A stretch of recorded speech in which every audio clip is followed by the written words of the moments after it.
అదే విధంగా వేమిరెడ్డి ప్రభాకర్ రెడ్డి గారు కూడా ఒక ముస్లిం మైనారిటీకి ఎమ్మెల్యే సీట్ ఇచ్చారని పార్టీ మారిపోయారు అనే ఒక దుష్ప్రచారం చేస్తున్నారు. మీకందరికీ తెలుసు నెల్లూరు జిల్లా ప్రజలకి మేము ఎందుకు బయటకు వచ్చామో. మాకున్న మర్యాదని మాకున్న గౌరవాన్ని వాళ్ళు కాపాడలేకపోయారు. దానివల్ల మేము బయటకు వచ్చాం. అది కూడా మీకు అందరికీ తెలుసు నెల్లూరు పట్టణంలో గత 3 ఏళ్ళుగా ఏం జరిగిందో. అంతేగాని ముస్లిం మైనారిటీలకి సీట్ ఇచ్చారని చెప్పి ఎవరు అజీజ్ గారిని ఎవరు 2014లో మేయర్ చేశారు. అప్పుడు మొట్టమొదట వేమిరెడ్డి ప్రభాకర్ రెడ్డి గారు అందరూ వ్యతిరేకిస్తే ఆయన్ని తీసుకొని పోయి మేయర్ని ఈయనే ఉండాలి అని చెప్పి చేయించారు అజీజ్ని.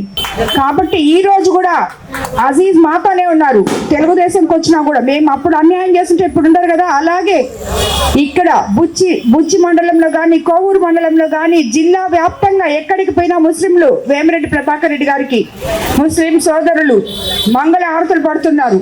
ఎంతో ఆదరంగా వాళ్ళు స్వాగతిస్తున్నారు. కాబట్టి ఈ తప్పుడు ప్రచారాలని నమ్మబాకండి. ఈ రోజు కాదు, మేము గత 15 సంవత్సరాల నుంచి ముస్లిమ్స్కి, హిందువులకి, క్రైస్తవులకి మాకు ఏ మతము ఏ ఇది అని లేదు సేవ చేయడానికి.